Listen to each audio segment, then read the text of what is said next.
Urdu discovery के मुअज़्ज़िज़ दोस्तों, मैं हूं माजिद मलिक और आप तमाम देखने और सुनने वालों को अस्सलाम वालेकुम। नाज़रीन ग्रामी, आज हम एक और मुनफरिद टॉपिक लेकर हाज़िर खिदमत हैं, जिसमें आपको बताया जाएगा कि फ़िरौन कौन था और उस पर अल्लाह रब्बुल इज़्ज़त का अज़ाब किस तरह आया, नीज़ उसकी लाश पर आज भी ताज़ा गोश्त क्यों कर उगता है और उसको ख़त्म करने के लिए उस पर चूहे किस तरह से और क्यों छोड़े जाते हैं। तो इन सब वाक़यात की तफसील जानने के लिए वीडियो को शुरू से लेकर आखिर तक ज़रूर देखिएगा। तो आइए नाज़रीन, चलते हैं आज के मौजू की जानिब। मुअज़्ज़िज़ ख़वातीन व हज़रात, आज से 3000 साल कबल मिस्र की सरजमीन ने एक ऐसा बादशाह जन्म दिया जिसने बनी इसराइल पर जुल्म सितम के पहाड़ तोड़ दिए। वो इन पर निहायत बेदर्दी से मेहनत और मुशक्कत के दुश्वार काम लाजिम करता, हत्ता के पत्थरों की चट्टानें काट कर ढोते ढोते बनी इसराइल वालों की कमरें और गर्दनें जख्मी हो गई।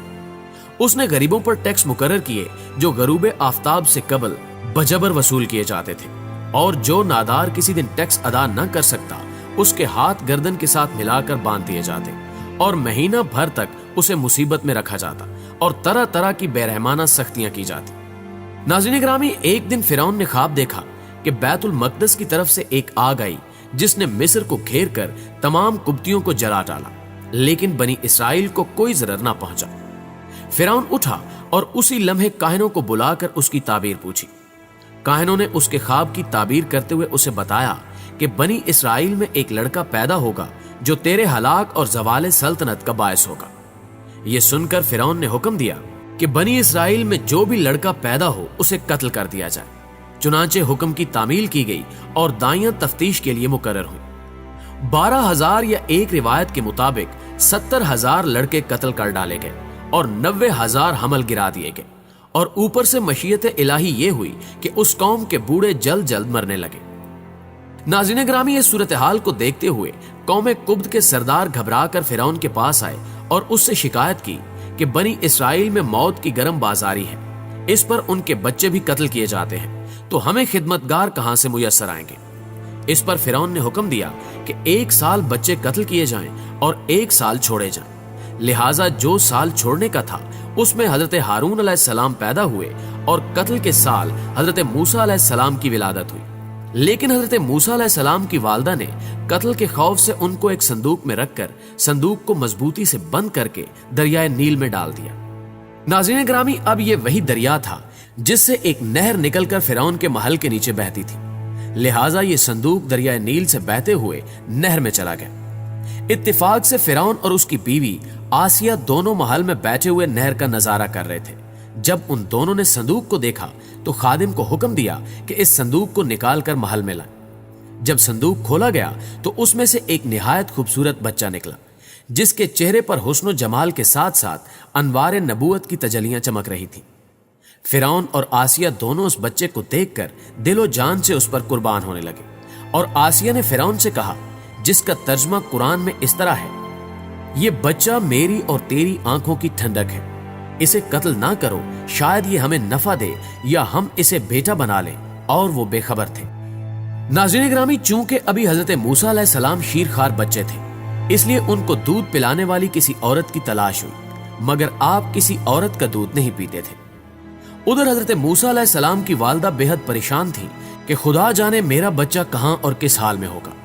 परेशान होकर उन्होंने हजरत मूसा अलैहिस्सलाम की बहन मरियम को जुस्तजुए हाल के लिए फ़िरौन के महल में भेजा, और मरियम ने जब ये हाल देखा कि बच्चा किसी औरत का दूध नहीं पीता, तो उन्होंने फ़िरौन से कहा कि मैं एक औरत को लाती हूँ, शायद ये उसका दूध पीने लगे। चुनांचे मरियम हजरत मूसा अलैहिस्सलाम की वालदा को फ़िरौन के महल में लेकर गई, और उन्होंने जैसे ही जोशे मोहब्बत में सीने से चिमटा कर दूध पिलाया तो आप अलैहिस्सलाम दूध पीने लगे।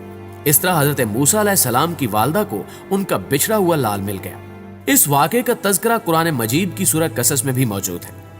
ख़वातीनो हज़रात, किस्सा मुख्तसर, वक्त इसी तरह गुजरता रहा, लेकिन फ़िरौन ने बनी इसराइल पर अपने जुल्म सितम के कोड़े जारी रखे, यहाँ तक कि हजरत मूसा अलैहिस्सलाम जवान हो गए और अल्लाह ने उन्हें नबूवत से सरफराज फरमाया। एक दिन हजरत मूसा अलैहिस्सलाम को अल्लाह ताला ने हुक्म दिया कि अब वक्त आ गया है कि तुम बनी इसराइल को मिस्र से निकालकर बाप दादा की जमीनों की तरफ ले जाओ। चुनांचे अल्लाह ताला के हुक्म के मुताबिक हजरत मूसा अलैहिस्सलाम और उनके भाई हजरत हारून अलैहिस्सलाम हजारों बनी इसराइल वालों को लेकर रातों रात मिस्र से निकले اور بحر احمر کے شمالی طرف خلیج سوئز کے شمال میں پہنچ گئے۔ فرعون کو جب یہ خبر ملی تو وہ اپنا بھاری لشکر لے کر ان کے پیچھے نکلا۔ اللہ تعالیٰ نے موسیٰ علیہ السلام کو حکم دیا، جس کا ترجمہ سورۃ الشعراء میں کچھ یوں ہے: ہم نے موسیٰ کے پاس وحی بھیجی کہ اپنی لاٹھی سمندر پر مارو۔ بس پھر سمندر پھٹ گیا اور ہر حصہ ایک بڑے پہاڑ کی طرح کھڑا ہو گیا۔ ناظرین گرامی، سمندر میں ایک خشک راستہ نکل آیا اور بنی اسرائیل اس پر چلتے ہوئے دوسری طرف بچ نکلے۔ فرعون کا لشکر بھی یہ دیکھ کر ان کے پیچھے پیچھے چلنے لگا، مگر جیسے ہی تمام لشکر دریا کے درمیان میں پہنچا، دریا کا پانی آپس میں مل گیا اور تمام لشکر غرق ہو گیا سوائے فرعون کی لاش کے۔ جب فرعون غرق ہونے لگا تو ملائکہ عذاب لیے سامنے نظر آنے لگے تو کہنے لگا کہ میں اسی ایک وحدہ لا شریک پر ایمان لاتا ہوں، مگر اللہ کی طرف سے جواب دیا گیا، اب ایمان لاتا ہے، حالانکہ تو پہلے نافرمانی کرتا رہا اور مفسد بنا رہا، تو آج ہم تیرے بدن کو دریا سے نکال لیں گے تاکہ تو پچھلوں کے لیے عبرت ہو، اور بہت سے لوگ ہماری نشانیوں سے بے خبر ہیں۔ ناظرین گرامی، قرآن نے کہہ دیا کہ فرعون کی لاش عبرت کا نشانہ بن کر رہ جائے گی۔ قرآن کی تعلیم صحیح ثابت ہوئی۔ فرعون کی یہ لاش 1881 کو بحر احمر سے ملی اور آج مصر کے عجائب خانے میں محفوظ ہے۔ فرعون نے خدا ہونے کا دعویٰ کیا اور اللہ تعالیٰ نے اسے غرق کر کے اس کی لاش کو نشان عبرت بنا دیا۔ فرعون کی لاش کی لمبائی 20 سینٹی میٹر ہے، لیکن حیرت انگیز طور پر فرعون کی لاش جو 1235 قبل از مسیح میں سمندر میں ڈوب گئی تھی، آج 3116 سال سمندر میں پڑے رہنے کے باوجود بغیر گلے سڑے محفوظ ہے۔ یہ واقعہ اس بات کا ثبوت ہے کہ قرآن مجید ایک الہامی کتاب ہے۔ ناظرین گرامی، عجائب گھر میں باقی بادشاہوں کی حنوط کی ہوئی ممیاں موجود ہیں، مگر غور طلب بات یہ ہے کہ فرعون کی ممی نہیں ہے۔ فرعون واحد قدیمی شخص ہے جس کی لاش ممی نہیں ہے۔ اس کے علاوہ فرعون وہ واحد انسان ہے جس کی لاش پر روزانہ تازہ گوشت اگتا ہے۔ یہ گوشت تر و تازہ رہنے کے ساتھ ساتھ بڑھتا رہتا ہے، جبکہ ایک رپورٹ کے مطابق ہر سال 15 مارچ کو میوزیم میں رکھی فرعون کی لاش پر چوہے چھوڑے جاتے ہیں جو اس کا فالتو گوشت نوچ کر کھا جاتے ہیں۔ اس کے بعد دوبارہ لاش کی ڈریسنگ کی جاتی ہے اور اسے شیشے میں رکھ دیا جاتا ہے۔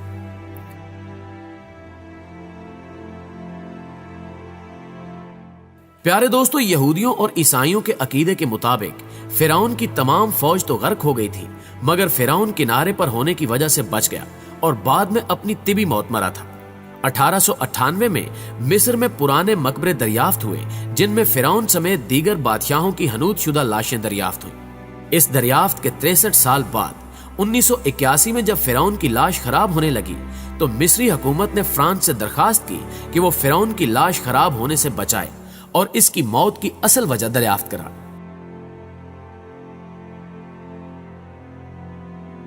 فرعون کی لاش مصر سے فرانس لائی گئی اور ماہر ڈاکٹروں نے، جس کے سربراہ مورس بقائل تھے، مختلف ٹیسٹ کیے۔ پتہ یہ چلا کہ فرعون کی لاش پر سمندری نمک کے ذرات تھے، جو اس بات کا بالکل واضح ثبوت ہے کہ اس کی موت سمندر میں ہوئی۔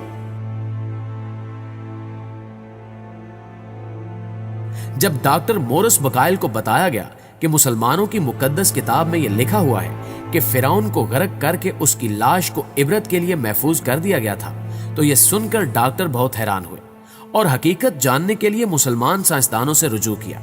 انہیں سورہ یونس کی آیت 90 تا 92 پڑھ کر سنائی گئی۔ ان آیات کو سن کر انہیں بہت حیرت ہوئی کہ قرآن کا نزول فرعون کی موت سے 2000 سال بعد ہوا اور کوئی فرعون کی لاش کے متعلق نہیں جانتا تھا، لیکن قرآن کی پیشگوئی سچ ثابت ہوئی۔ یہ بات سن کر چند غیر مسلم سائنسدانوں نے اسلام بھی قبول کیا اور مورس بقائل بھی انہی میں شامل تھے۔ بعد ازاں ان کی تحریر کردہ کتاب بائبل، قرآن اور سائنس نے دنیا میں دھوم مچا دی۔ پیارے دوستو، آپ کا اس بارے میں کیا خیال ہے؟ یہ سب جاننے کے بعد شاعر کا یہ شعر کہنا درست ہوگا کہ جگہ جی لگانے کی دنیا نہیں ہے، یہ عبرت کی جا ہے، تماشا نہیں ہے۔